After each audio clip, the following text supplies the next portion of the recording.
안녕하세요. 수학하 2단원 명제 수업하도록 하겠습니다. 여러분들이 이 단원을 공부하면서 여러 가지 용어들도 배우고 뭔가 다른 단원과는 사뭇 다른 그런 논리 구조를 공부를 하면서 수학이라는 것을 공부한다는 느낌보다는 국어 아니면은 철학 이런 것들을 공부한다는 느낌을 많이 받으실 거예요. 그렇기 때문에 다른 강의들을 찍을 때랑 약간은 좀 다른 컨셉으로 이번 강의를 구성하려고 합니다. 일단 첫 번째로 조금 이제 템포를 낮춰서 다른 강의를 찍을 때는 되게 뭔가 좀 신나게 강의를 찍었다면 이 강의를 찍을 때는 조금 더 템포를 낮춰서 천천히 그 논리 구조를 우리가 느껴가면서 공부할 수 있도록 시간적인 여유도 드리고 뭔가 좀 생각해볼 거리들도 던져보는 그러한 수업을 좀 구성을 해보려고 하고요. 그 다음 두 번째, 이 수업을 약간 좀 이렇게 처음부터 바로 진행하는 것이 아니라 이 단원에서 제시가 되는 여러 가지 개념들 그런 것들을 먼저 쭉 한번 간략하게나마 정리를 해보고 어떤 이야기들이 진행될 것인지에 대한 간단한 좀 개요를 잡아놓고 난 다음에 시작을 하면 여러분들이 더 이해를 잘 할 수 있을 거라고 생각이 듭니다. 그래서 일단 오늘의 강의는 그런 식으로 이루어질 것이다 라는 이야기를 먼저 드리도록 할게요. 자, 그러면은 첫 번째, 여기에 나오는 그 여러 가지 용어들에 대해 전체적으로 한번 좀 정리를 하고 시작하도록 하겠습니다. 일단 첫 번째로 명제라는 개념이 나오겠죠. 왜 단원 이름이 명제니까 당연히 명제를 먼저 공부하고 가지 않겠습니까? 그쵸? 그 다음에 이제 명제랑 함께 조건이라는 개념이 등장해요. 그리고 조건을 얘기하면서 빠질 수 없는 것이 진리집합인데 역시 이제 그 개념에 대해서도 학습을 하게 됩니다. 이 명제랑 조건 이 두 개가 정말 중요한 개념이에요. 그래서 이 단원의 거의 중추를 담당하고 있다라고 해도 과언이 아닐 정도로 그들의 의미, 뜻 이런 것들 정확하게 파악을 하고 가주셔야 하겠습니다. 자, 그 다음에 학습하는 것은 이 명제랑 조건의 부정이에요. 이때 우리가 어떤 명제 또는 어떤 조건의 부정을 생각한다면 이제 어떤 상황들을 생각해야 하는지 그리고 그 부정을 우리가 문장으로 어떻게 표현을 해야 하는지 그런 것들에 대해서 이야기를 진행하도록 할 겁니다. 그리고 이때 특히나 그리고 또는 이 두 가지의 연결사가 우리가 이 문장에서 이제 그 두 가지 그리고는 또는으로 이제 문장을 구성해 볼 수 있잖아요. 이 문장에 존재하는 그리고 또는이라는 이 두 가지의 연결사가 부정이 되면은 어떤 식으로 바뀌는지, 어떤 의미를 갖고 있는지, 어떤 논리 구조가 이제 존재하는지 이런 것들에 대해서 확인을 해보도록 할 겁니다. 자, 그 다음에 이번 단원의 메인 컨텐츠라고 할 수 있는 P이면 Q이다라는 형태의 명제에 대해서 공부를 할 거예요. 그것을 상당히 이제 집중해서 공부를 할 것이고 그 다음에 또 부정에 대해서 이야기가 나옵니다. 이때 말하는 부정은요, 어떤 명제에 어떤 그리고 모든이라는 단어가 포함이 되어 있는 그런 명제들에 대해서 이야기를 할 거고 그 명제들의 부정을 이야기를 할 때 그들이 어떤 식으로 변모해 나가는지 이런 것들에 대한 이야기들을 상세하게 진행할 것 같습니다. 자, 그 다음에 이제 P면 Q이다 라는 것을 공부를 하고 난 이후에 우리가 역 명제랑 대우 명제라고 불리우는 그 두 가지 명제에 대해 이야기를 또 심도 깊게 해볼 것이고요. 그 다음에 필요 조건과 그다음 충분 조건에 대한 이야기를 또 마지막으로 진행해 보도록 할 겁니다. 물론 이제 이번 단원에서는 대우를 이용한 명제 증명, 그 다음에 귀류법이라는 증명법도 새로 공부를 하게 되는데 사실 이제 그 부분을 이번 강의에 넣지는 않을 거예요. 여러분들 정규 수업을 진행을 하면서 그 정규 수업 때 문제를 풀어가면서 이제 그런 것들을 좀 다뤄보면 좋을 것 같다. 이게 개념적으로는 뭔가 이렇게 좀 이야기할 것은 없는데 이게 어떤 식으로 증명이 되어가 나가는지 이제 직접 문제도 풀어보면서 빈칸 채우는 문제들도 출제가 되는데 그런 빈칸들도 함께 채워나가 보면서 학습을 하시는 게 보다 더 이해가 편하지 않을까 해서 그거는 개념 설명하는 이 강의에서는 빼고 나중에 문제풀이하는 정규 수업 강의에서 진행을 할 예정입니다. 어쨌든 우리는 오늘 이렇게 큰 틀에서 다음과 같은 개념들에 대해 학습을 할 예정이에요. 자, 그러면 일단 명제의 뜻부터 이야기해 보도록 하겠습니다. 자, 먼저 명제는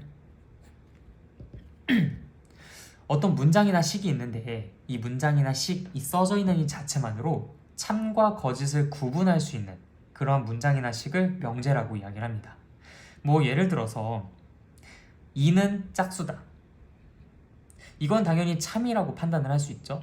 네, 그렇기 때문에 이것은 명제라고 할 수 있습니다. 1 더하기 1은 3이다. 이거는 분명히 거짓이라고 할 수 있죠. 그렇기 때문에 명제라고 할 수 있습니다.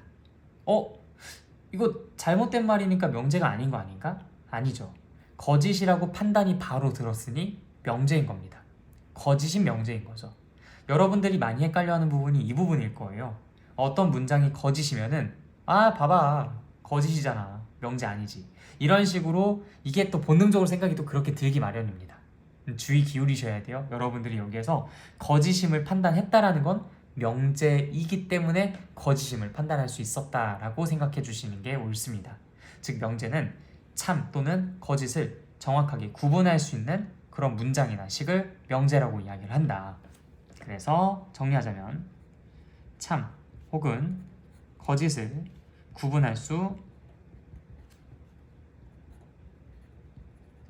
문장이나 식을 이제 명제라고 이야기를 한다. 자, 그럼 조건은 무엇일까요? 조건은요, 어떤 문자의 값에 따라서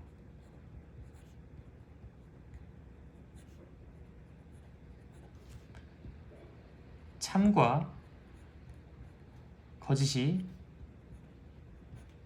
나뉘는 문장이나 식, 그것을 조건이라고 이야기를 합니다. 언뜻 보면은 그럼 명제랑 조건은 되게 좀 뉘앙스적으로는 반대되는 개념인 것 같아 보여요. 그렇죠? 왜냐하면 명제는 그 자체만으로 참과 거짓을 따질 수 있는 그런 문장이나 식이었다면 조건은 그렇지 않다는 거잖아요. 문자의 값에 따라 참이 될 수도 있고 거짓이 될 수도 있는 그러한 것을 조건이라고 한다는 겁니다. 자, 예를 들면 무엇이 있을까요? x는 2. 네, x가 만약에 2가 된다면 2는 2라는 것으로서 이 문장 혹은 이 식은 참이 될 수 있지만 x가 3이 된다고 한다면 3은 2가 될 수 없으니까 그땐 거짓이 되겠죠. 따라서 우리가 조건이라고 부르는 것은 이처럼 이 x의 값에 따라 참이 될 수도 있고 거짓이 될 수도 있는 그러한 문장이나 식을 조건이라고 한다라고 볼 수 있겠습니다. 자, 또 다른 예시로는 x제곱은 4라는 것이 있을 수 있겠죠. 또는 x는 0보다 크다 라는 그런 부등식으로도 표현이 가능할 것 같습니다. 이처럼 우리가 그 문자의 값에 따라 참이 될 때도 있고 거짓이 될 때도 있는 그러한 문장이나 식을 뭐라고 부른다? 조건이라고 부른다. 그런데 얘네들은 당연하게도 문자의 값에 따라 참거짓이 나뉘어지기 때문에 이 문장 자체만으로, 이 식 자체만으로는 참거짓을 분명하게 구분할 수가 없어요. 즉, 그들은 조건이기 때문에 명제가 될 수 없는 것이겠죠. 그래서 명제랑 조건은 사람들이 언뜻 보면은 이거 전혀 헷갈리지 않을 것 같은 개념인데? 라고 생각을 할 수 있어요. 그런데 여러분들 앞으로 문제를 풀고 뭐 공부를 해나가고 하다 보면은 이 명제랑 조건 엄청나게 헷갈립니다.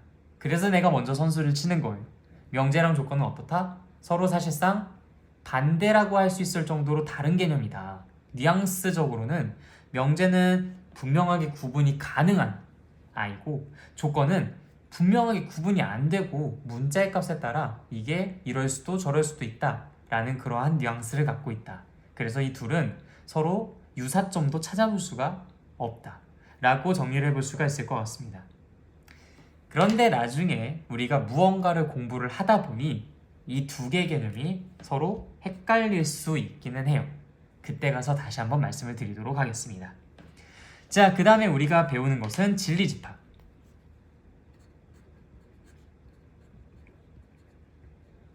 자, 이 진리집합이라는 것은 무엇이냐면요, 이 조건이 문자의 값에 따라 참거짓이 나뉘는 문장이나 식이라고 했잖아요. 즉, 참이 될 수 있도록 하는 문자의 값들을 모아놓은 그러한 집합을 진리집합이라고 합니다. 어떤 조건이 참이 되도록 하는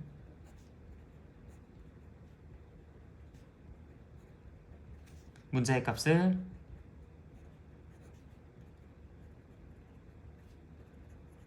원소로 하는 집합.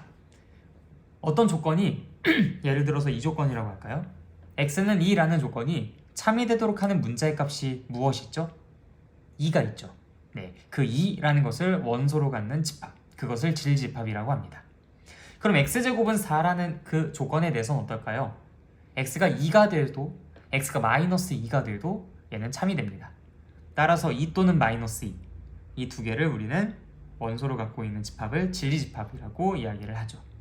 자, 보통 그래서 우리가 이 조건은 어떤 식으로 표현을 하냐면 P, Q, R 등 소문자 알파벳으로 표현을 하고요. 이 진리집합은요, 집합답게 라지 P, 라지 Q, 라지 R이라고 표현을 하게 됩니다. 따라서 이 조건 P의 진리집합 라지 P, 조건 Q의 진리집합 라지 Q 등 이렇게 표현을 하곤 해요. 자, 그럼 이제 명제조건 진리집합 이 세 가지의 개념에 대해서는 여러분들이 확실하게 이해를 했으리라 봅니다. 자, 그러면 다음으로 넘어가도록 할게요. 예를 들어서 2는 짝수이다 라는 그 문장을 우리는 참거짓을 구분할 수 있는 문장으로서 명제라고 이야기를 한다 했었죠. 그럼 이 명제의 부정은 어떻게 될까요? 2는 짝수이다 라는 이 메시지가 아닌 다른 메시지들을 담고 있는 문장이면 됩니다. 자, 다시요. 2는 짝수이다 라는 이 문장이 담고 있는 메시지가 있을 거예요. 2라는 아이가 있는데 그 아이는 짝수에 들어간다. 이것이 2는 짝수이다 라는 이 문장이 담고 있는 메시지일 겁니다. 그러면 이것이 아닌 상황을 모두 통틀어 얘기를 하면 돼요. 2가 짝수이다 라는 것은 요 안에 들어간다 라는 얘기인데, 그럼 그것이 아닌 상황은 2가 이 바깥에 있다는 상황이겠죠. 즉 2가 짝수이다 라는 것의 반대말은 2가 짝수가 아니다 일 겁니다. 부정 너무 쉽네요, 그쵸? 네, 이렇게 단순한 문장이니까 이게 좀 쉽게 느껴질 수는 있어요. 자, 조건은 어떨까요? x는 2. 자, 이 x는 2라는 것은요, 어떤 아이 x가 있는데 그것이 2와 같다라는 거예요. 즉 한마디로 수직선 위에서 여기가 0이라고 할 때 여기가 1, 여기가 2죠. 요 부분이 2이자 x이기도 하다는 얘기인 겁니다. 자, 그러면 이것에 반대되는 상황은 무엇일까요? x는 2가 아닌 이 녀석일 수도, 이 녀석일 수도, 저 녀석일 수도 있다라는 겁니다. 그러면 그들을 모두 담고 있는 것은 어떻게 문장으로 표현하면 좋을까요? 이것은 x는 2가 아니다 라고 써주시면 됩니다. 부정이 뭐가 어렵나 싶죠, 그쵸? 네, 너무나 쉽게 지금 우리가 해나가고 있으니까요. 역시 단순하니까 그랬었던 겁니다. 자, 그럼 이런 문장은 어떨까요? 나는 수학학원 아니다. 또 학원이라는 것의 기준이 무엇인지 불분명하다고 이럴 수도 있으니까요. 나는 수학 시험과 국어 시험 모두 100점이다. 수학 시험과 국어 시험이 모두 100점이다.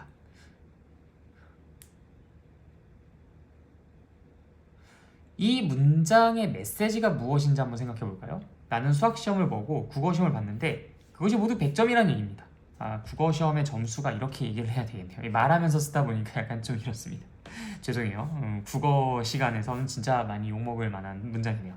나는 수학 시험과 국어 시험을 봤는데 그 점수가 모두 100점이다. 네. 수학 시험 점수와 국어 시험 점수가 모두 100점이다. 뭐 이런 의미라고 지금 쓴 거라고 보시면 되겠습니다. 네, 이거는요, 수학 시험을 보고 그 다음에 국어 시험을 봤는데 그들이 모두 몇 점이라고요? 100점이라고요. 이러한 메시지를 담고 있는 거예요. 이 문장은 이러한 의미죠. 이 둘이 모두 다 100점이라고요. 자, 그러면은 이 상황이 아닌 상황은 뭘까요? 수학은 100점을 맞았지만 국어는 100점이 아닐 수도 있잖아요. 마찬가지로 수학이 100점이 아니고 국어가 100점일 수도 있죠. 수학도 국어도 모두 다 100점이 아닐 수도 있습니다. 그러니까 단순히 나는 수학시험과 국어시험을 모두 100점 맞았다 라는 그 말의 부정이 나는 수학시험과 국어시험이 모두 다 100점이 아니야 라는 것이 아니라 수학시험과 국어시험을 모두 100점 맞은 상황이 아닌 모든 상황을 다 말해줘야 되는구나. 그럼 어떻게 말해줘야 되겠습니까? 수학이 100점이고 국어가 100점이 아니야. 수학이 100점이 아니고 국어가 100점이야. 수학이 100점이 아니고 국어가 100점이 아니야. 이렇게 세 가지 상황을 모두 다 얘기해줘야 되는 거예요. 물론 이걸 하나의 문장으로 합쳐줄 수 없으면 각각 따로따로 얘기하시는 것도 나름 좋은 방법일 수도 있습니다. 네, 잘못된 말은 아니에요. 나는 수학시험을 100점 맞고 국어시험을 100점 맞지 않았거나 수학시험을 100점 맞지 않고 국어시험을 100점을 맞았거나 수학시험을 100점 맞지 않고 국어시험도 100점 맞지 않았다. 이렇게 얘기해줘도 뭐 이거 가지고 트집 잡을 수는 없습니다. 맞는 말이니까요. 이 세 가지 상황을 모두 다 말하는 것이니까. 근데 이제 이것을 세련되게 한 문장으로 표현해 볼 수가 있습니다. 어떻게 표현해 볼 수 있을까요? 나는 수학시험 또는 국어시험 점수가 100점이 아니다. 자, 내가 수학시험과 국어시험을 모두 100점 맞았다라는 그 말의 반대 상황을 보니까 단순히 이 뒤에다가 아니다만 붙여주면 되는 것이 다시 이 뒤에 아니다만 붙여주는 것이 아니었다는 겁니다. 만약에 이 뒤에 나는 수학시험과 국어시험 점수가 모두 100점이 아니다 이렇게만 썼다면 이 세 가지 상황 중에서 바로 이 상황만을 지목하는 것이죠. 그러면 모두 100점이거나 모두 100점이 아니거나 이 둘 중에 하나의 상황이라고만 양분화시켜 놓는 것이기 때문에 이 두 가지 상황에 대한 언급은 안 하게 되는 거예요. 근데 이 부정이라는 것은 그런 의미가 아닙니다. 내가 어떤 명제나 어떤 조건의 부정이라는 건 그것에 그냥 아니다만 붙이는 것이 전부가 아니라 그 상황이 담고 있지 않는 모든 상황들을 총칭해서 이야기를 하는 거예요.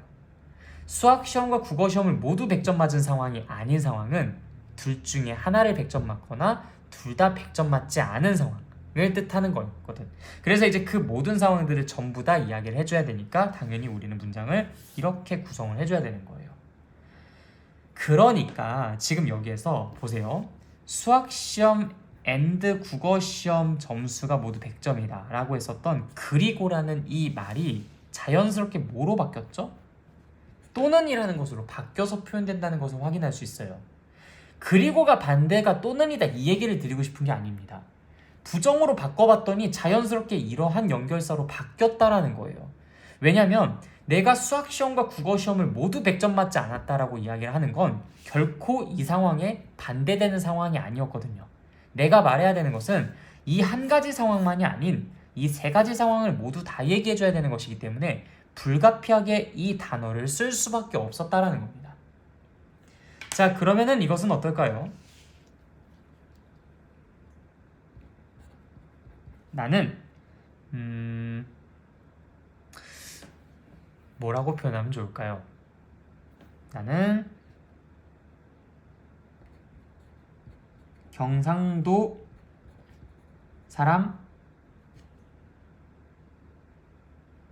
사람이거나 전라도 사람이다. 자, 이 문장이 담고 있는 메시지가 무엇일까요? 나라는 존재가 있는데요. 내가 뭐 예를 들어서 전라도에 있는 사람이거나 경상도에 있는 사람이다. 즉 이쪽에 있는 사람이거나 저쪽에 있는 사람이다 라는 얘기인 겁니다. 경상도 사람이거나 전라도 사람이다. 참, 그럼 이 메시지가 담고 있는 것은 나는 여기에 있거나 여기에 있거나 라는 거예요. 그럼 그 말의 부정은 무엇일까요? 이 문장이 담고 있지 않은 상황을 모두 다 얘기해주면 됩니다. 경상도 사람이거나 전라도 사람이다. 지금 이거거나 이거거나. 뭐 물론 현실적으로는 둘 다일 수는 없지만 이 문장이 담고 있는 메시지 자체는 둘 다 되는 것도 가능하게 고려해 줄 수 있는 후보이기는 합니다. 물론 현실적으로 그건 아니죠. 경상도 사람이면서도 전라도 사람일 수는 없잖아요. 그렇죠? 네. 그렇지만 이 문장 자체가 담고 있는 메시지 자체는 전라도 사람이거나 경상도 사람이거나 둘 다거나 라는 메시지를 담고 있는 겁니다. 자, 그럼 이것이 아닌 상황이 무엇일까요? 나는 이것도 저것도 아니다. 즉, 나는 경상도 사람도 아니고 전라도 사람도 아니다. 라는 것이 이 명제의 부정일 겁니다. 그럼 자연스럽게 그 사이에는 어떤 연결사가 들어가죠? 네, 그리고가 들어가죠. 나는 경상도 사람도 아니고 전라도 사람도 아니다. 라고 이야기를 하는 거니까요. 자, 그럼 또 다른 예시를 한번 들어볼까요?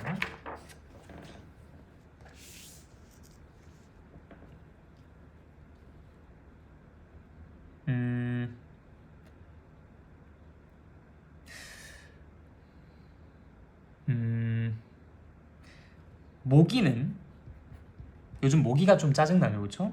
네, 모기는 포유류이거나 파충류이다. 자, 이 말이 진실인지 거짓인지는 우리가 확실히 따질 수 있습니다, 그렇죠? 그러니까 얘는 명제예요. 그러니까 참일 수도 있고 거짓일 수도 있는 거잖아요, 그렇죠? 만약에 모기가 포유류라면 아니지만 모기가 포유류라면 그럼 이 말은 참이겠죠, 그렇죠? 모기가 파충류라고 하더라도 이 말은 참입니다. 또는 둘 다여도 이 말은 참이에요. 이 문장이 담고 있는 말은 모기는 포유류이거나 파충류이거나 둘 다이다 라는 메시지를 담고 있는 그러한 문장입니다. 뭐 이것의 참거짓을 지금 우리가 따지겠다는 건 아니에요. 포유류이거나 파충류이다라는 것은 포유류일 수도 있고 파충류일 수도 있고 둘 다일 수도 있다라는 얘기입니다. 그럼 이 말이 담고 있는 부정의 메시지는 무엇일까요? 반대되는 메시지요. 모기는 포유류도 파충류도 아닌 존재다 라고 이야기를 해줘야 된다는 겁니다. 자, 지금도 한번 이 연결된 부분을 볼까요? 포유류이거나 또는이죠. 파충류이다 라고 이야기하니 이것의 부정을 생각해 보니까 포유류도 아니고 파충류도 아니다 라고 이야기를 하고 있는 겁니다. 네. 자, 나는 어제 피자와 치킨을 먹었다.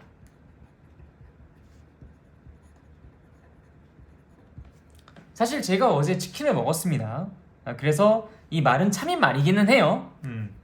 자, 그런데 이것의 참거짓과는 관련이 없이 부정은 참거짓이랑 전혀 관련 없습니다. 참거짓과는 관련이 없이 이 문장이 담고 있는 그 메시지가 무엇인지를 한번 찾아보자. 나는 어제 피자와 치킨을 먹었다라는 것은 피자도 먹고 치킨도 먹었다는 거잖아요. 이거 피자와라고 썼네요. 네, 지금 저는 어제 치킨만 먹었으니까 이 문장은 이제 거짓이 되겠습니다. 네, 제가 이제 피자나 치킨을 먹었다라고 쓴 줄 알았는데 피자와 치킨을 먹었다라고 썼네요. 그럼 피자와 치킨을 먹었다라고 하니까 나는 둘 다 먹었어야 이 말이 참이 되는 겁니다. 그렇죠? 근데 어쨌든 참거짓이랑 관련이 없어요. 이 부정을 얘기할 때는 피자와 치킨을 먹었다라는 것은 피자도 먹고 치킨도 먹었다라는 그러한 문장을 그러한 메시지를 담고 있는 그러한 문장이에요. 피자도 치킨도 모두 먹었다. 그러한 메시지를 담고 있는 문장이라고요. 그럼 이것이 아닌 상황은 어떤 상황일까요? 피자도 치킨도 먹은 이 둘 다 먹은 상황이 아닌 그 모든 상황들을 다 얘기하는 겁니다. 저처럼 피자는 안 먹고 치킨만 먹었을 수도 있죠. 아니면 저기 어떤 친구처럼 피자만 먹고 치킨을 안 먹었을 수도 있어요. 아니면 또 다른 어떤 친구처럼 뭐 더 맛있는 걸 먹었겠죠. 뭐 초밥을 먹었다든지 아니면 뭐 스테이크를 먹었다든지 아니면 뭐 엄마가 차려주신 맛있는 집밥을 먹었다든지 피자와 치킨을 모두 안 먹었을 수도 있죠. 즉 피자와 치킨을 먹었다라는 그 말에 반대되는 메시지는 피자만 먹든 치킨만 먹든 둘 다 안 먹든 이렇게 총 3가지가 되겠습니다. 그러면 그 문장을 내가 구사해주면 되는 거예요. 그럼 어떻게 쓰면 될까요? 나는 어제 피자 또는 치킨을 먹지 않았다. 다시 나는 어제 피자 또는 치킨을 먹지 않았다. 그러면요, 피자를 안 먹었거나 치킨을 안 먹었다라는 것이 되니까 피자만 안 먹은 사람일 수도 치킨만 안 먹은 사람일 수도 피자, 치킨 둘 다 안 먹은 사람일 수도 있는 겁니다. 이 3가지 상황을 함께 이야기해 주는 게 바로 그런 문장인 거죠. 자연스럽게 거기엔 무엇이 들어갔습니까? 또는 이라는 어감이 들어갔습니다. 그러니까 여러분들 이 명제 부정을 공부하실 때는요, 그리고의 반대는 또는이고 또는의 반대는 그리고야 이렇게 외워주진 않았으면 좋겠어요. 여러분들이 지금 그 명제 부정을 말할 수 있다라는 데 목적이 있는 것이 아닙니다. 우리는 항상 공부할 때 나는 이제 정규 수업 때 항상 하는 말이긴 하지만 우리가 이 수학을 공부하고 이 각각의 단원들의 이 내용들을 공부하는 이유는요, 우리가 똑똑해지기 위함이지 이렇게 꼭두각시 인형처럼 답을 그냥 따라 말하는, 즉 앵무새처럼 그냥 따라 말하는 그러한 사람이 되기 위한 게 아니에요. 내가 뭘 모르지만 답은 이건 걸 안다. 이게 얼마나 안타까운 상황입니까? 그거는 내 주체성 없이 그냥 이 답을 따라 말할 수만 있는 사람이라는 거거든요. 근데 우리의 목적은 거기에 있지 않아요. 부정을 그냥 이야기할 줄만 아는 사람이라면 저도 쉽게 가르쳐 드릴 겁니다. 여러분들 또는의 반대는 그리고고요. 그리고의 반대는 또는으로 생각하시면 편해요. 그리고 저 뒤에 아니다라는 이야기만 붙여주면 부정 완성입니다. 자, 문제 한번 풀어볼까요? 이런 식으로 진행하면 되거든요. 그렇지만 나는 여러분들한테 그런 식으로 수업해주고 싶지 않습니다. 그걸 말하는 사람이 되는 것이 아니라 그거를 말할 수 있는 사람이 되는 게 중요하니까요. 여러분들이 부정을 말하는 사람이 아니라 부정을 답하는 사람이 아니라 그 부정을 답할 수 있는 사람이 되는 것이 중요하니까. 그래서 여러분들도 그 목적에 맞게 지금과 같은 이 이야기를 잘 이해해 나가주시면 될 것 같아요. 사실 그렇게 어려운 내용은 아니거든요. 그쵸? 자연스럽게 그런 어감이 뒤따를 수밖에 없다. 그러니까 그리고를 부정하니까 또는이 탄생할 수밖에, 또는을 부정하니까 그리고가 탄생할 수밖에 없지 않았느냐 라는 이 이야기를 여러분들이 그냥 천천히 잘 공감하면서 따라와 주시면 되는 겁니다. 자, 그럼 조건에 대해서도 한번 부정을 해볼까요? x는 2 혹은 4이다. 자, 그럼 이 조건의 부정은 이 상황이 아닌 모든 상황을 다 얘기해주면 되는 겁니다. x는 2가 되어도 괜찮고요, 4가 되어도 괜찮고요, 둘 다 되어도 괜찮다라는 얘기를 해주고 있는 거예요. 물론 현실적으로 그럴 수는 없지만 이 문장에 담고 있는 뜻이 그렇다는 겁니다. 2 또는 4라는 것은 2가 되어도 4가 되어도 둘 다 되어도 된다라는 거예요. 그럼 그것에 반대된 상황은 무엇일까요? 2도 4도 아니다라는 거죠. 네, 그래서 그 안에 자연스럽게 그리고라는 어감이 들어갈 수밖에 없다라는 겁니다. 꼭 명심해 주세요. 여러분들 또는 이라는 것의 반대가 그리고인 것이 아니라 또는에 반대되는 상황들을 생각해 보다 보니까 그리고의 어감이 탄생하게 되는 거고, 그리고의 반대를 생각하다 보니까 또는의 어감이 탄생하게 되는 겁니다. 우리는 이 명제 부정을 단순히 또는 그리고를 가지고만 얘기하는 것이 아니라 이 명제 부정은 그 문장과 식이 담고 있는 그 메시지에 정반대되는 메시지를 담고 있는 그 문장 또는 식을 말해주면 되는 것이다. 오직 이 원리 원칙 이 하나에만 집중해 주시면 된다고 봅니다. 그렇게 하시면 자연스럽게 여러분들이 굳이 그러한 것들을 외우지 않는다 하더라도 충분히 이해를 바탕으로 자기 스스로 주체적인 판단을 내리실 수 있을 거예요. 그러면 당연히 그러한 것들을 자주 하다 보면 자연스럽게 외우려고 외우는 것이 아닌 외워지는 상황이 만들어지게 될 겁니다. 우린 그 상황을 원하는 거예요. 무슨 말인지 알겠죠? 자, 그렇게 부정을 마무리해 보도록 하겠습니다. 자, 그 다음에 이제 이번 단원의 메인이라고 할 수 있는 P이면 Q이다라는 형태에 대해서 이야기를 해보도록 할게요. 자, 이 소문자 P랑 Q 어디서 좀 본 적 있지 않습니까? 네, 맞아요. 우리가 조건을 나타내는 그 기호로서 P랑 Q를 쓴다고 했었어요. 이 조건의 의미가 무엇이었었는지 다시 한번 떠올려 보도록 합시다. 이 조건은요, 문자의 값에 따라 참이 되기도 하고 거짓이 되기도 하는 그러한 문장이나 식을 조건이라고 한다고 했었어요. 근데 지금 여기서 말이 좀 되게 이상해요. 분명히 이 P랑 Q라는 것은 뭐라고 했죠? 네, 조건이라고 했습니다. 다시 뭐라고요? 조건이요. 근데 P이명 Q이다라는 것을 아까 뭐라고 했죠? 네, 명제라고 했습니다. P이명 Q이다라는 이 명제가 이 단원의 메인 컨텐츠라고 했었죠. 그쵸? 아까는 조건이라며 왜 지금은 명제라고 하지? 아닙니다. 얘기를 잘 들어보세요. 이 P랑 Q는 분명히 조건이 맞아요. 근데 P이명 Q이다라는 것은 명제가 맞습니다. 자, 다시 뭐라고요? P랑 Q, 그들 구성원은 조건이 맞아요. 근데 P이명 Q이다라는 이 어떤 논리 구조는 명제라고 보는 것이 맞습니다. 그럼 왜 그런 일이 벌어지게 됐을까? 왜 조건을 가지고 우리가 명제를 만들 수 있는 걸까? 명제랑 조건은 다르다고 했는데 진짜 그게 가능한 일일까? 이런 것들에 대해서 한번 생각해 보도록 하죠. 자, 이 왼쪽에 있는 P라는 것을 우리가 다음과 같은 조건이라고 생각해 보겠습니다. X는 2. Q라는 조건은 X제곱은 4라고 생각해 보도록 할게요. 그럼 P이명 Q이다 라는 것은 결국엔 써보면 X가 2이면 X제곱은 4이다 라는 표현이에요. 자, 그럼 여러분들 분명히 이 두 개는 조건과 조건이 맞습니다. 근데 이 문장은 참거짓을 구분할 수 있는 그러한 문장이나 식이 되는지 따져보세요. X가 2라면 X제곱은 4다. 어떻습니까? 참입니까? 거짓입니까? 구분이 안 됩니까? 네, 당연히 참이죠. X가 2라고 가정을 했는데 X제곱이 4인지 아닌지 판단 못하진 않겠죠. 그렇죠? 다시 뭐라고요?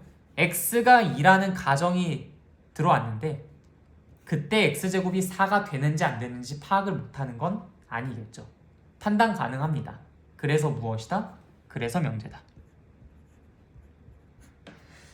자, 그러다 보니까 사람들이 많이 헷갈려하는 거예요. 무엇을 가지고 명제를 만들었으니까? 조건을 가지고 명제를 만들었으니까. 다시 뭐라고요? 조건을 가지고 명제를 만들었으니까. 다시 뭐라고요? 조건을 가지고 명제를 만들었으니까 이 두 개의 개념이 헷갈리는 겁니다.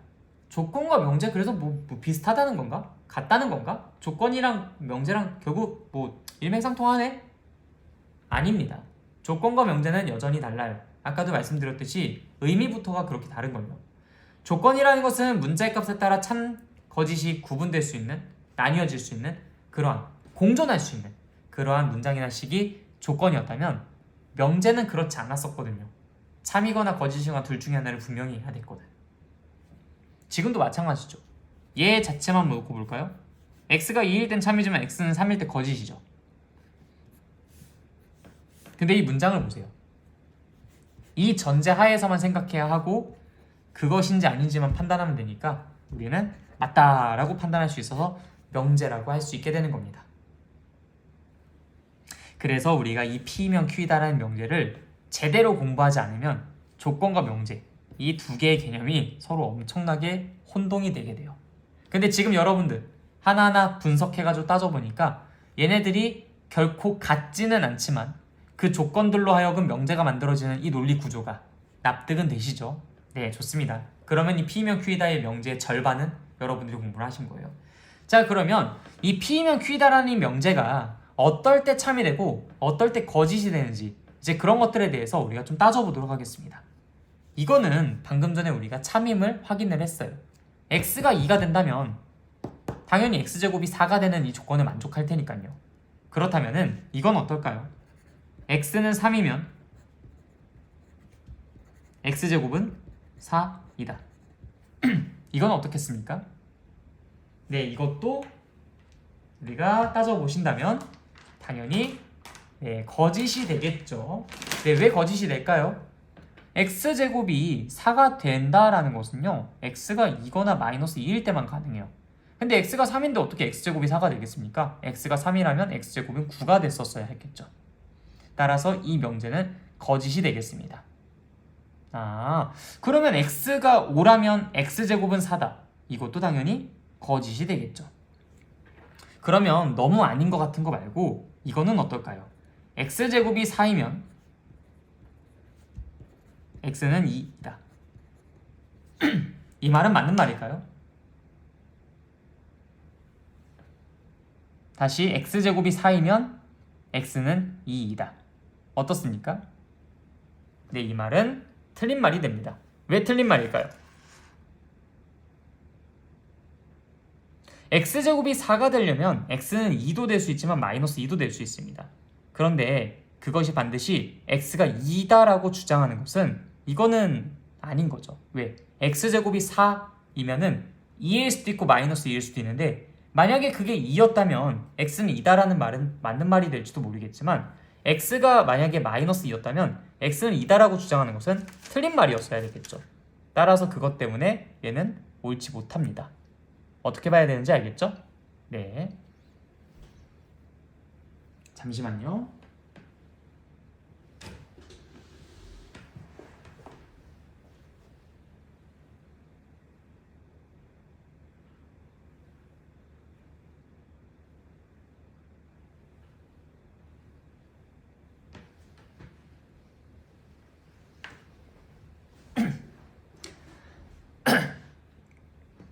그러면 x제곱이 9가 된다면 x는 3이다. 이 말은 맞을까요? x제곱이 9이면 x는 3이다. 어떻습니까? 이것도 x제곱이 9가 되려면 x는 3이 되기도 하고 마이너스 3이 되기도 해요. 근데 x가 3일 때는 맞는 말이라고 할 수 있겠습니다. 근데 x가 만약에 마이너스 3이라면 틀린 말이라고 해야 되겠죠. 왜냐면 이걸 성립하는 그 모든 상황 속에서 x는 3임을 만족한다고 볼 수는 없을 테니까요. 자, 그러면 우리가 이 안에서 규칙성을 좀 따져볼 수가 있을 것 같습니다.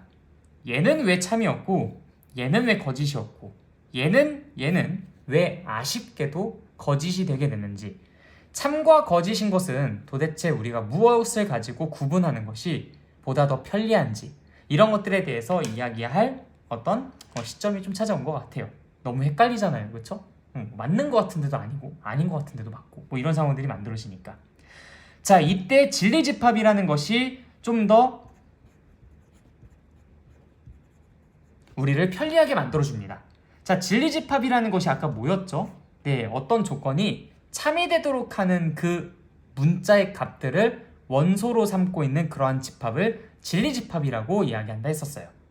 자, 그러면 이때의 진리집합과 이때의 진리집합을 한번 따져볼까요? 자, 이때 이 진리집합은 2라는 것을 원소로 갖고 있는 집합이었습니다. 이때 진리집합은요, 2랑 마이너스 2라는 것을 원소로 갖는 집합이었죠. 요 녀석이면 요 녀석이다 라고 주장하고 있는 거예요. 어떻습니까? 이거는 저 아이에게 포함되기 때문에. 자, 다시 뭐라고요? 이 진리집합은 저 진리집합에 포함되기 때문에 여기에 속한 모든 원소들은 전부 다 여기에 속한다고 볼 수 있어요. 그러니까 이것이면 이것이다라는 말이 참인 말이 될 수밖에 없습니다. 자, 그런데 이 아래에 있는 아이들을 볼까요? 이건 너무 뻔하게 아니죠. 얘는 진리집합이 3일 것이고요. 얘는 진리집합이 2 또는 마이너스 2잖아요. 이 아이가 이 아이에게 포함되지는 않죠. 그렇기 때문에 얘는 거짓이라고 할 수 있었던 겁니다. 이 아이는 어떨까요? 2 또는 마이너스 2라는 것을 원소로 갖고 있죠. 이 아이는요, 2라는 것을 원소로 갖고 있습니다. 요 아이가 요 아이에게 포함이 되는 구조는 아니에요. 누구 때문에? 요 마이너스 2 때문에. 그렇기 때문에 얘는 당연히 거짓이 될 수밖에 없습니다. 이 친구는 어떨까요? 3 또는 마이너스 3. 그 다음 이 아이는요, 3. 자, 그럼 마찬가지로 이 친구 때문에 얘는 거짓이 되는 거겠습니다. 그럼 우리가 여기에서 규칙을 하나 알아낸 것 같아요. 이 명제가 참이되기 위해서는 이 집합 사이에 어떤 관계가 있으면 된다? 네, 포함 관계가 있으면 된다. 만일 P이면 Q이다라는 것이 참이기 위해서는 이 P라는 것의 진리집합 라지 P랑 Q라는 것의 진리집합 라지 Q 사이에 다음과 같은 포함 관계가 있으면 우리는 그것을 참이라고 주장할 수 있다라는 겁니다. 그리고 만약 그 명제가 참이라고 한다면 우리는 그것을 두 방향 화살표로 다음과 같이 나타내 줄 수 있어요. 이거는 P이면 Q이다. 그리고 그때 그것은 참이다.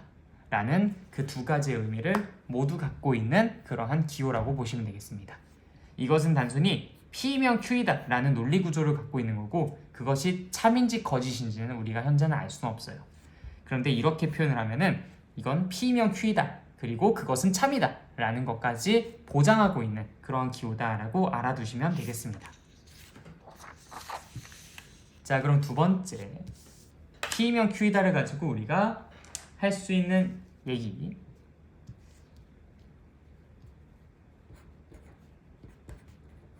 우리가 방금 전까지는 P면 Q이다라는 것에 대해서 이야기를 했었어요. 자, 그런데 이때 이 P랑 Q의 자리를 서로 이렇게 맞바꿀 수도 있는 거거든요.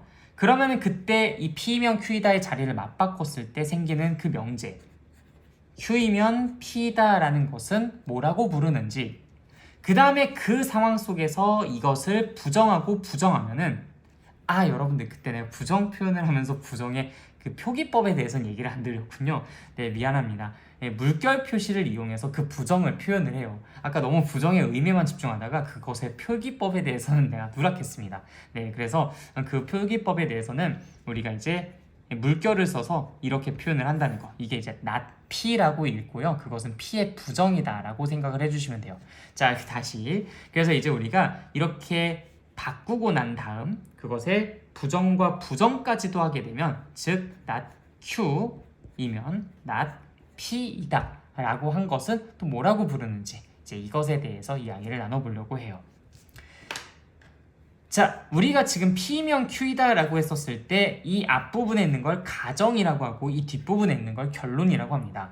이 가정과 결론, 이 두 개의 위치를 맞바꿔서 만든 그 새로운 명제는 우리가 이 본 명제의 역이라고 표현을 해요. 자, 그렇게 바꾼 것도 모자라 그걸 반대로 뒤집기까지 했어요. 그럼 그것은 우리가 대우라고 표현을 합니다.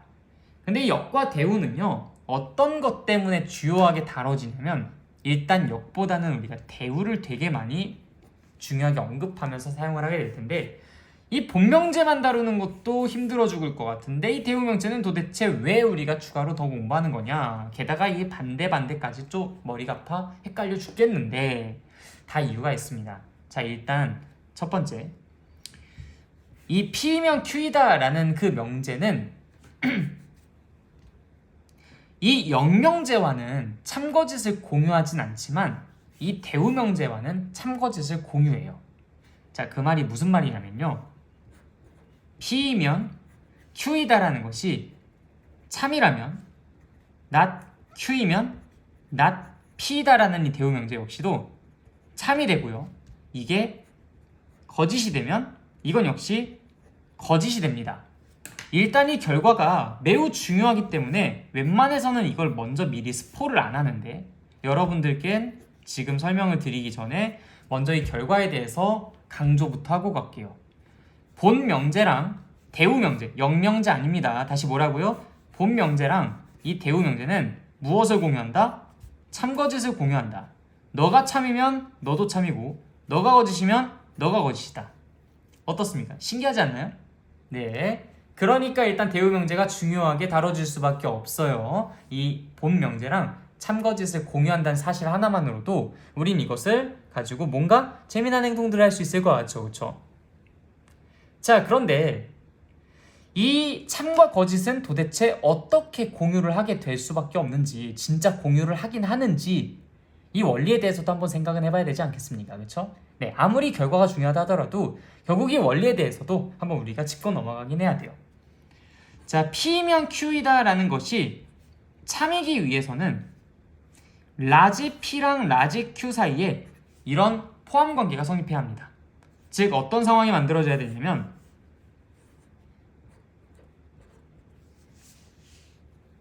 이렇게 P가 Q에 포함이 되는 이러한 포함 관계로 벤 다이어그램이 그려져 있어야 돼요. 또는 적어도 P랑 Q랑 서로 같은 그러한 상황으로는 만들어져야 합니다. 즉 1번 또는 2번 둘 중에 하나의 상황으로는 만들어져야 돼요. 자, 그러면 이때 이 not Q이면 not P라는 이 대우 명제도 참이 되는지 확인해 보도록 하겠습니다. 이 not Q라는 것의 진리집합은요, 당연하게도 Q의 여집합이에요. 이 not P의 진리집합도 P의 여집합입니다. 우리는 그것이 그것에 포함되는지 그 여부만 체크해주면 돼요. 만약에 그게 포함된다면 이 대우 명제는 참일 것이고, 포함이 되지 않는다면 이 대우 명제는 거짓이 되겠죠. 자, 이 상황에서 먼저 한번 살펴보도록 하겠습니다. P면 Q이다, 그것이 참이 될 때 우린 보통 이런 상황을 먼저 떠올리죠. 자, 이때 Q의 바깥쪽 부분은 P의 바깥쪽 부분에 포함이 됩니까? 네, 파란색으로 한번 그려볼까요? 이게 P의 바깥쪽 부분이에요. 그게 파란색이고요. Q의 바깥쪽 부분이 더 겉에는 이 테두리입니다. 자, 그럼 빨간색이 파란색에 포함이 되는지를 물어본 거죠. 빨간색이 Q의 바깥 부분, Q의 여집합이고요. 그 다음에 파란색이 P의 바깥 부분, P의 여집합입니다. 그럼 빨간색이 파란색에 포함이 됩니까? 네, 되죠. 그래서 이때는 참이 되는 거 확인을 했습니다. 자, 이때는 어떨까요? Q의 바깥 부분에 P의 바깥 부분이 다음과 같이 색칠이 되는데, 그럼 당연히 그 두 개의 영역이 똑같으니까 Q의 여집합, 그것은 P의 여집합에 포함된다라고 이야기를 해줄 수가 있겠습니다. 역시 이때도 우리는 그것이 참이다라고 보장할 수가 있어요.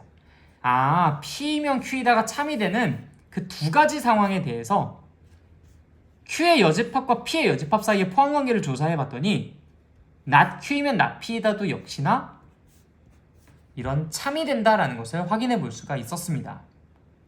자, 근데 그에 반면에 영명제는 어떨까요? 그냥 우리 궁금하니까 한번 조사는 해볼게요. Q이면 P이다라는 것이 참이 되도록 하기 위해서는 여기에서 Q가 P에 포함되는지 확인해 봐야 됩니다. Q가 P에 포함이 되나요? 택도 없죠. 여기선 거짓이에요. 근데 이때는 어때요? Q가 P에 포함이 됩니까? 네, 포함이 돼요. 이땐 참이에요. P면 Q이다가 참이 됐는데 Q이면 P이다가 참이 되기도 하고 거짓이 되기도 합니다. 참이 되기도 하고 거짓이 되기도 한다는 것은 모른다는 거죠. 걔가 뭐가 될지 알 수가 없다라는 겁니다. 따라서 P면 Q이다가 참이 된다고 했을 때 우리는 Q이면 P이다라는 것은 참도 될 수 있고 거짓도 될 수 있다. 알 수 없다. 모르겠다. 라고 이야기를 하겠다. 그러니까 이 영명제는 이 본 명제랑 참거짓을 공유하지 않아요. 뭐가 될지 알 수 없는 통통 튀는 아이라는 말입니다. 독립적으로 참거짓이 존재한다 라고 보는 게 타당하겠죠. 그럼 P면 Q이다가 거짓인 경우에는 어떨까요? 즉 한마디로 P가 Q에 포함되지 않는 상황입니다.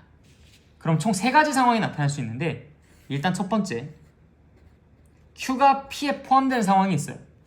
다음 두 번째, 그들이 이렇게 겹치는 상황이 있을 수 있습니다.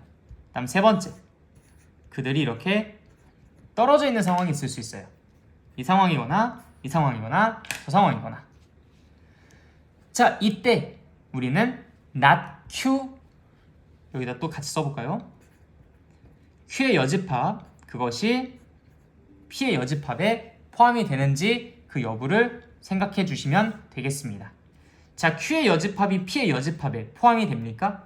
Q의 여집합은 요렇게 바깥 부분이에요. P의 여집합은 요 더 겉 테두리에 있는 바깥 부분이고요. 그럼 Q의 여집합이 P의 여집합에 포함이 됩니까? 안 되죠. 그래서 거짓입니다. 자, 이때는 어때요? Q의 바깥 부분이 P의 바깥 부분에 볼 것도 없죠? 이거 거짓입니다. 자, 이건 어때요? Q의 바깥 부분에 P의 바깥 부분이, Q의 바깥 부분은 이 부분인데 이게 P의 바깥 부분에 포함이 돼요? 일단 얘네들을 못 포함하고 있잖아요. 그래서 이것도 거짓이 되게 됩니다. 아, 그러니까 지금 P면 Q이다가 거짓이 되니까 not Q이면 not P이다도 거짓, 거짓, 거짓 모두 다 똑같이 거짓이 나오네요. 그러면 본명제가 거짓일 때 무슨 명제도 거짓이다? 대우명제도 거짓이다 라는 것을 확인해 볼 수 있다는 겁니다. 자, 그럼 영명제는 어떻게 될까요? 영명제도 그냥 재미삼아서 한번 해보도록 합시다. 영명제 같은 경우에는 Q가 P에 포함되는지 그걸 살펴보면 되겠죠? 자, Q가 P에 포함이 됩니다. 이땐 참이네요. 본명제가 거짓인데 이 명제는 참이 나왔습니다. 자, Q이면 P다. 이건 어때요? 거짓이죠. 이때는 어떻습니까? 거짓이죠. 네, 이것도 랜덤하게 나오네요. P이면 Q이다가 참이 된다고 했었을 때 Q이면 P이다가 참일 수도 있었고 거짓일 수도 있었습니다. 이걸 우리가 수학적으로는 뭐라고 표현하죠? 네, 맞아요. 모른다 라고 표현을 합니다. 알 수가 없다. 판단이 불가능하다. 어떤 특수한 조건들이 있을 때는 뭐 그래요. 그거 가지고 우리가 예상해 볼 수는 있겠죠. 예컨대 P이면 Q이다가 참이야. 근데 P랑 Q는 서로 다르대. 그런 경우라면 영명제는 P이면 Q이다가 참인 경우에 Q이면 P이다는 어떻게 된다? 당연히 거짓일 수밖에 없어요.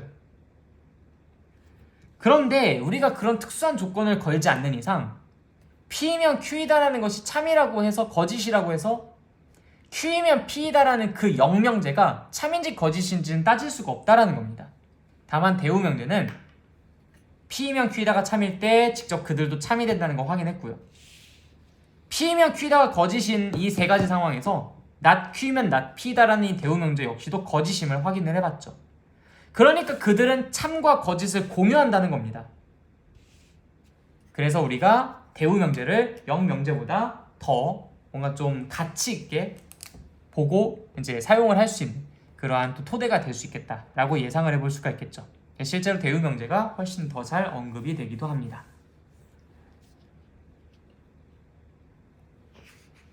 자, 그 다음으로 넘어가 볼게요.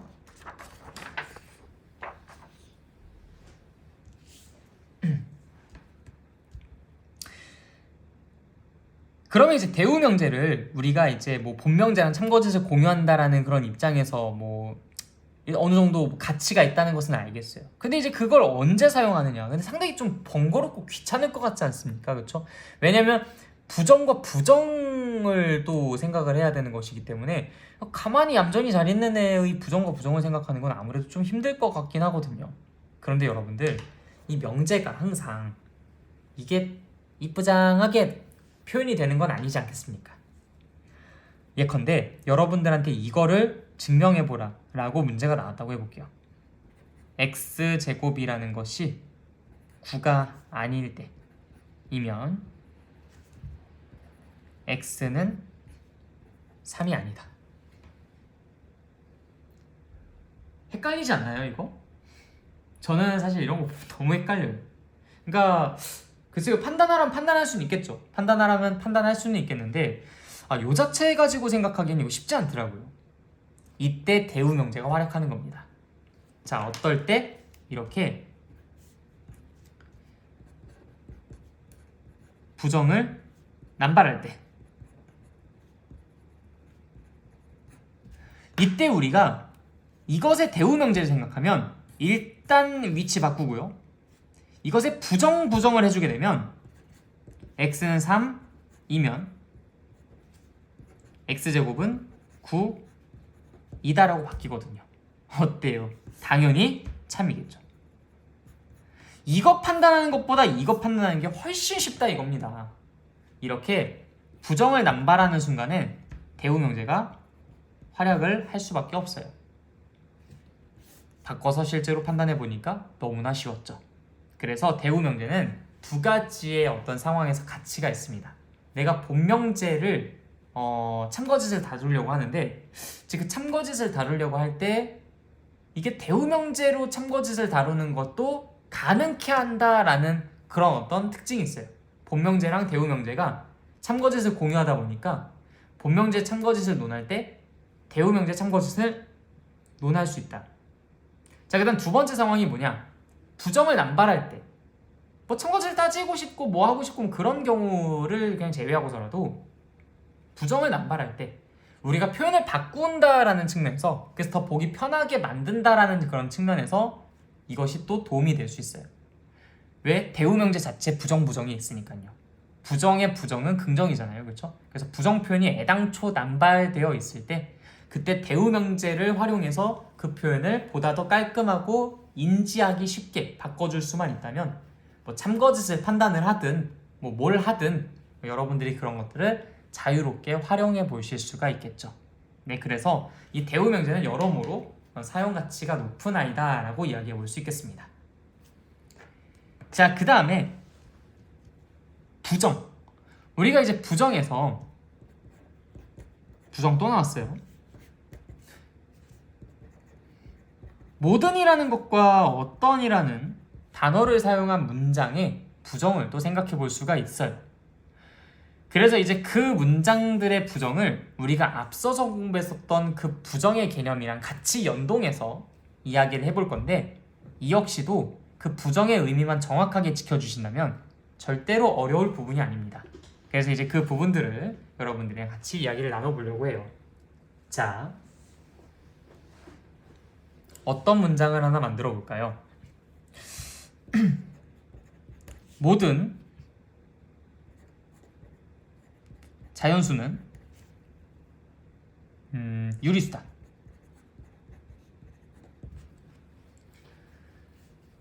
자, 이 문장이 참인지 거짓인지는 따지지 마세요. 부정을 이야기할 때는 거기에 매몰되어 버리면 안 됩니다. 이 문장이 참인지 거짓인지는 그냥 판단을 계속 보류하세요.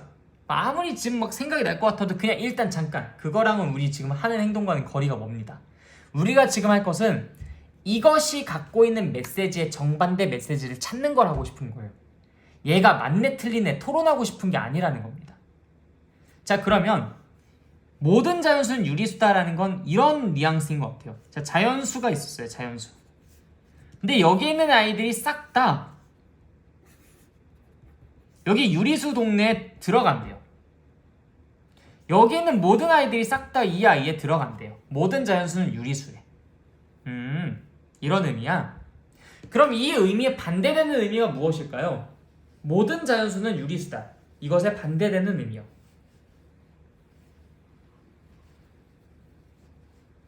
여기 하나도 빠짐없이 다 저기 안에 들어간다라는 표현이거든요. 그럼 이것이 담고 있지 않는 상황이 무슨 상황일까요?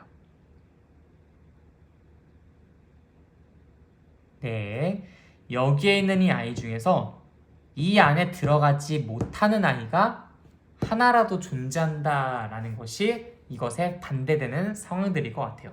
자, 다시 볼까요? 여기 있는 애들 빠짐없이 전부가 다 이래 라는 얘기는 그 중에 어떤 애는 아닐 수도 있대 라는 말과 이제 완전히 상극이잖아요. 그쵸? 상반되는 문장이잖아요. 자, 다시 갈까요? 여기 있는 모두가 그거래 라는 이야기는 여기에 있는 이 모든 구성원들이 싹 다 빠짐없이 다 이 안에 들어간다는 얘기예요. 그럼 이것에 반대된 상황은 뭘까요? 여기에 하나가 아니든 두 개가 아니든 세 개가 아니든 네 개가 아니든 모두가 다 아니든 어쨌든 얘가 아닌 게 적어도 한 개는 있다라는 거 아닙니까? 그쵸? 그 말을 우리가 어떤 식으로 수학적으로 표현하냐면 어떤 자연수는 유리수가 아니다 라고 표현합니다. 여기서 여러분들이 어떤이라는 그 의미에 대해서 좀 잘 이해를 못 하시는 경우들이 있는 것 같더라고요. 그래서 이제 이 부분에 대해서 좀 깊이 있게 이야기를 나눠보려고 하는데, 이 어떤이라는 것은요, 적어도 한 개? 이런 뉘앙스로 생각해 보는 게 가장 직관적이고 이해가 빠릅니다. 어떤이라는 것은 적어도 한 개 이상? 적어도 하나는? 뭐 이런 의미를 갖고 있는 거예요. 그 자연수는 유리수가 아니다. 즉, 이 모두가 됐든 이 중에 일부가 됐든 단 하나가 됐든 그 어떤 녀석은 유리수 범주 안에 들어가지 않는다. 이게 바로 어떤 자연수는 유리수가 아니다 라는 이 말의 속뜻입니다. 이제 좀 이해가 되시나요? 자, 다시 여기에 있는 모든 아이들이 이 안에 들어가 라는 이 말에 반대되는 상황은 여기에 있는 이 애 중에 여기 안 들어가는 애도 있어 라는 이야기라는 거야. 그래서 이제 어떤 자연수, 즉 여기에 있는 애 중에 어떤 친구는 요게 아니야 라고 이야기를 하는 게 아까 그 상황을 나타내는 가장 세련된 표현이라고 볼 수 있겠다라는 겁니다. 네, 괜찮으신가요? 좀 헷갈리긴 하죠? 자, 그러면 이건 어떨까요? 어떤 소수는 자연수가 아니다. 자, 우리가 뭐 2, 3, 5, 7 뭐 이렇게 부르는 그런 소수들이 있어요. 근데 그 소수 중에서 어떤 녀석은 자연수가 아니다 라는 그 문장을, 그 메시지를 담고 있는 문장이라고 합시다. 자, 소수의 범주가 있었어요. 소수. 근데 그 중에서 어떤 녀석 하나는 자연수의 범주가 아닌 다른 곳에 가버렸어 라는 메시지를 갖고 있는 거라고요. 자, 여러분들 항상 말씀드리지만 이것에 참거짓을 논하는데 에너지를 낭비하지 마세요. 이게 참이네 거짓이네를 따지려고 온 게 아닙니다. 항상 이 문장을 딱 보면은 이거 말도 안 되는데? 아니면 이거 맞는 말인데? 이런 식으로 참과 거짓에 자꾸 매몰되는 경우들이 있어요. 우리가 부정을 따지려고 하지, 즉 그 명제의 반대된 상황인 부정에 대해서 생각하려고 하지, 그 명제는 관심이 없거든요. 근데 자꾸 그 명제가 맞는 말인지 틀린 말인지 지금 이거 분석하느라 에너지 다 빼고 있는 거야. 그게 아니에요. 어떤 소수는 자연수가 아니다라는 이 문장을 보자마자 바로 여러분들이 이 그림을 그리면서 소수 중에서 일부는 자연수가 아닌 곳에 있구나, 이런 얘기를 하고 싶은 거구나 라고 받아들이시는 게 맞습니다. 자, 그러면서 이것에 반대되는 상황도 한번 같이 생각해 볼게요. 어떤 상황이 있을까요? 여기에 있는 이 몇몇 일부가 여기에 있다라는 그 말의 반대는 그 아이들이 없다라는 거잖아요. 그렇죠? 그럼 그게 무슨 말이겠습니까? 여기 있는 모든 구성원들이 다 이 안으로 간다는 얘기인 거죠. 따라서 이 문장의 부정은 모든 소수는 자연수다 가 되겠습니다. 역시 이것의 참거짓에 대해서는 생각지 마세요. 괜히 거짓이라 생각하면서 나 뭐 잘못 썼나? 뭐 이런 식으로 하면서 다시 고치고 막 그런단 말이야. 명제의 부정은요, 참일 수도 있고 거짓일 수도 있어요. 기존의 명제가 어땠느냐에 따라서 그 명제의 부정이 참이 될 수도 거짓이 될 수도 있다고요. 그러니까 걔가 참인지 거짓인지는 너무 개의치 마시고 그냥 그 문장이 담고 있는 메시지가 무엇인지만 생각하고 그 메시지의 반대 메시지를 만들기 위해 문장을 구사하는 데만 오롯이 집중해 주시는 게 좋겠습니다. 이것이 명제의 부정 중 모든과 어떤이라는 단어가 포함되어 있는 명제의 부정이었어요. 자, 그 다음에 마지막으로 우리가 이야기할 것은 조건에 대한 이야기입니다. 자, 우리가 다시 P이면 Q이다라는 그런 명제로 돌아가 볼게요. 자, P이면 Q이다라는 것이 참이 된다는 것은 결국 진리집합 사이의 관계에서는 라지 P가 라지 Q에 포함이 된다는 얘기고요. 벤 다이어그램상으로 봤을 때는 라지 Q라는 것 안에 라지 P라는 것이 이렇게 들어가 있는 그러한 구조를 띠고 있는 걸 겁니다. 일반적으로는요, 물론 이 둘이 서로 같을 수도 있지만. 자, 그런데 이때 우리가 논의하고자 하는 것이 무엇이냐면, 무엇은, 정확하게는 무슨 조건은 무슨 조건이기 위한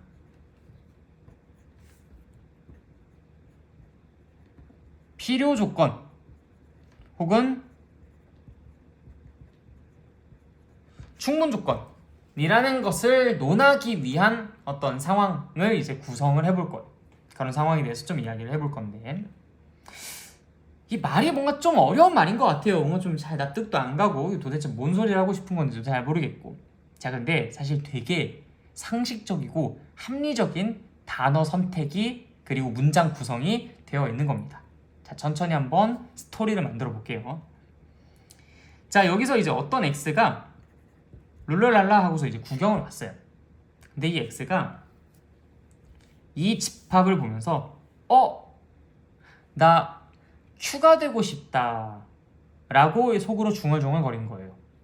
나 Q라는 조건 만족시키고 싶다. 나 Q라는 집합의 원소이고 싶다. 이런 식으로 혼자 속으로 중얼중얼거린 거야. 그래서 그거를 들었던 P가 X한테 조용히 얘기를 합니다. 야, 지금 Q는 잠깐 화장실 가가지고 없는데 네가 Q라는 조건을 만족시키는지 내가 확인해 줄 수 있어. 너 나 만족시키는지 한번 확인해 볼래? 하고서 이제 말을 건네는 거예요. 그럼 X가 묻죠. 네가 뭔데? 나는 Q가 되고 싶은 건지 네가 되고 싶은 게 아니야. 나는 P의 조건을 만족시키고 싶은 게 아니라 나는 Q라는 조건을 만족시키고 싶은 거야. 그래서 P가 X한테 이렇게 얘기해요. 아니 그러니까 너가 만약에 내 조건을 만족시킨다면 너는 이미 Q가 되기에 충분해. 더 알아볼 것도 없어. 그런데 만약에 너가 내 조건을 만족시키지 못한다 하더라도 걱정하지는 마. 너는 그래도 Q가 되기 위한 어떤 조건을 달성할 수는 있을 거야. 일단 근데 아직 Q가 없으니까 나부터 되는지 안 되는지 그거 한번 먼저 확인해봐. 나는 너가 Q가 되기 위한 충분한 조건이야. 자, 이 말인 거예요. 자, 다시 뭐라고요? P는 Q이기 위한 충분한 조건이라고요. P를 만족시키는 것만으로도 Q를 만족시키는지 그 여부를 우리가 충분히 판단할 수 있다고요. P를 만족한다면 Q가 되기에 충분하다 이 말입니다. 자, 그러면 이 부분에 내가 뭐라고 쓸 수 있을까요? P는 Q이기 위한 무슨 조건? 네, 맞습니다. 충분 조건. 너무 당연한 얘기 아니에요, 그렇죠? 이 조건 P는 조건 Q가 되기 위한 충분한 조건이라서 이름이 충분 조건으로 붙은 겁니다. 너무 귀엽죠? 자, 이번엔 또 다른 상황을 한번 생각해 봅시다. 이번엔 Y가 왔어요. Y가 룰루랄라 하고서 이렇게 왔습니다. 그러고서 혼잣말로 나 P가 되고 싶다 이렇게 얘기한 거예요. 근데 하필 또 이때는 또 P가 화장실에 갔네. 그래서 이제 그 말을 저 Q가 들었습니다. Q가 들어서 그 Y한테 이렇게 속삭여요. 야, Y야, 지금은 P가 잠깐 화장실 가가지고 없는데 너 일단 나부터 만족하는지 확인해봐. 그래서 또 Y가 Q한테 그러죠. 네가 뭔데? Q가 다시 Y한테 설명합니다. 나는 말이야, 너가 P가 되기 위해 반드시 만족시켜야 하는 조건 중 하나야. 너가 만약에 나를 만족시키지도 못한다면 너는 P가 될 수가 없을걸? 내가 먼저 만족이 되어야만 너는 P를 만족시킬 수 있을 거야. 물론 그것도 또 하나의 관문을 지나가야 되겠지만 일단 나 자신 자체가 P가 되기 위해 반드시 꼭 필요로 하는 즉 필수적으로 만족시켜야 하는 그런 조건이야. 자, 그래서 Q는 P이기 위한 필요 조건이다 라고 이야기를 하는 겁니다. 다시 뭐라고요? Q는 P이기 위한 필요 조건이라고요. 자, 다시 왜요? Q가 Y한테 야, 나는 너가 P를 만족시키도록 하기 위한 P가 되기 위한 반드시 거쳐야 하는 필요한 관문, 즉 필요한 조건이야. 너가 나를 만족시키지 못한다면 넌 절대로 P가 될 수 없어. 그래서 Q는 P이기 위한 필요 조건이다 라고 이야기할 수 있다는 겁니다. 어때? 너무 당연하죠, 그렇죠? 네, 좋아요. 그래서 우리가 이 P는 Q이기 위한 충분한 조건이라서 충분 조건, Q는 P이기 위해 하나의 필요한 관문, 반드시 지켜줘야 하는, 반드시 만족시켜줘야 하는 그러한 조건으로서 반드시 이제 Q는 P이기 위한 필요 조건이다 라고 이야기를 해줄 수 있다. 자, 그런데 이때 만약에 P랑 Q랑 이렇게 서로 같아서 P는 Q이기 위한 충분 조건이면서도 필요 조건이고 Q 역시도 P가 되기 위한 충분 조건이면서도 필요 조건이 된다면 그럼 그때는 필요 충분 조건이다 라고 이야기를 합니다. P는 Q이기 위한 필요 충분 조건, Q는 P이기 위한 필요 충분 조건. 그냥 이 두 개 단어를 섞은 거예요. 별로 어렵지 않습니다. 네. 자, 그런데 여러분들이 사실 언제까지고 이거를 하나하나 다 따져가면서 문제를 풀 수는 없잖아요. 우리가 이제 경쟁력 있는 모습을 갖추기 위해서는 어느 정도 매뉴얼과 좀 꼼수로 외워두는 부분들도 필요해요. 그런데 이해를 기반으로 하지 않은 암기는 휘발성이 강해서 금방 날아가지만 여러분들이 이걸 이해를 했으니 만약에 그 암기를 까먹는다 하더라도 이 이해된 것을 이 내용을 바탕으로 여러분들이 그걸 다시 소생시킬 수가 있어요. 즉 공식을 까먹어도 그 공식을 다시 만들어낼 수 있다. 그러니까 이제 여러분들은 이 내용이 확실하게 이해가 됐으면 지금 말씀드리는 이 공식화된 것들을 외워주셔도 괜찮습니다. 자, 약간 부끄러울 수 있으니까 그냥 웃지 말고 아니다, 어차피 나한테 안 들리니까 웃어도 돼요. 마음껏 비웃으셔도 되는데 어쨌든 그러한 상황을 통해서 여러분들이 이걸 보다 더 잘 기억해 주셨으면 좋겠습니다. 자, P가 있고요, Q가 있어요. 자, 지금 현재 P가 Q한테 화살표를 쏘고 있는 것 같은데 이 화살표는요 사실 화살표가 아닙니다. P가 Q한테 뭔가를 쐈어요. 뭔가를 쐈는데 예전에나 뭐 화살을 쏘네, 뭘 쏘네, 뭐 이런 얘기들 하지. 아니 누가 요즘 세대에 화살을 쏘고 그렇습니까? 아니 뭐 무슨 뭐 요즘 뭐 전쟁하고 막 그러는데 막 화살 쏘고 그래요? 뭐 무슨 우리가 뭐 고구려 뭐 무슨 백제신라 뭐 이렇습니까? 뭐 주몽이에요? 아니죠. 물론 대단한 사람들이긴 하지만 그건 그 시대였으니까 그 무기를 사용했었던 거고, 아마 그때도 그 당시에 총이 있고 대포가 있었으면 그때도 총과 대포를 쐈을 겁니다. 자, 우리 지금 이 세대에는 전쟁을 하면 총을 쏘죠. 자, 다시 뭐라고요? 네, 총을 쏩니다. 자, 다시 이 P는 뭘 한 놈이라고요? 총을 쏜 놈이에요. 자, 다시 뭐라고요? 총을 쏜 녀석이라고요. 자, 다시 뭐라고요? 총을 쐈다고. 총을 쐈다고. 자, P가 Q한테 뭘 쐈어요? 총을 쐈다. 그래서 이제 P는 Q이기 위한, 다시 P는 Q이기 위한 무슨 조건이다? 네, 맞습니다. 총분 조건이다. 총을 쐈으니까. 근데 총분 조건이 어디 있습니까? 충분 조건이죠, 그렇죠? 네. P는 Q에게 총을 쐈어요. 그러니까 충분 조건. 다시 뭘 쐈다고요? 총을 쐈다고. 다시 뭘 쐈다고요? 총? 아니야. 총 아니고 충. P는 Q한테 충을 쐈습니다. 충을 쐈으니까 충분 조건. 알겠죠? 자, 다시 P는 Q한테 뭘 쐈다? 충을 쐈다. 그래서 이제 충분 조건.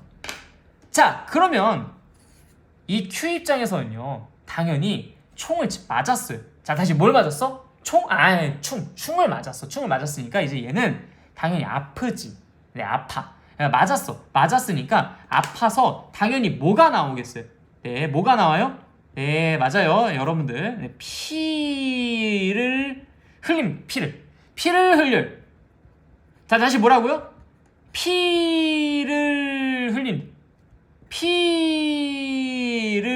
흘린다고. 무슨 조건? 네, 필요 조건.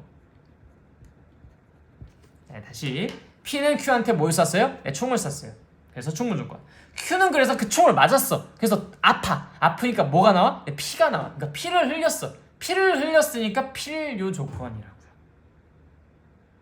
오늘 수업은 여기에서 마치도록 하겠습니다. 민망해서 안 되겠네요. 네, 다시 그래서 여러분들 이 P라는 것은 총을 쐈으니까 충분 조건, Q는 피를 흘렸으니까 필요 조건 꼭 명심해 주시고, 물론 이 원리 나 분명히 설명했습니다. 이 원리를 설명을 했는데 이 원리를 다 까먹은 채로 이것만 기억하면 안 돼요. 난 이것만 알려준 사람이 아닙니다. 난 분명히 이거 알려줬어요. 이걸 알려줬는데 여러분들이 기억하기 쉽게 하려고 이것도 그냥 알려드린 겁니다. 여러분들 이것만 공부하고 그러지 마세요. 네, 오늘 명제는 여기까지 하도록 하고요. 듣느라 수고 많으셨습니다. 이게 1시간이 거뜬 넘었던 것 같은데 명제에서 좀 할 얘기가 많고 또 템포를 많이 느리게 하다 보니까 좀 많이 늘어졌었던 것 같아요.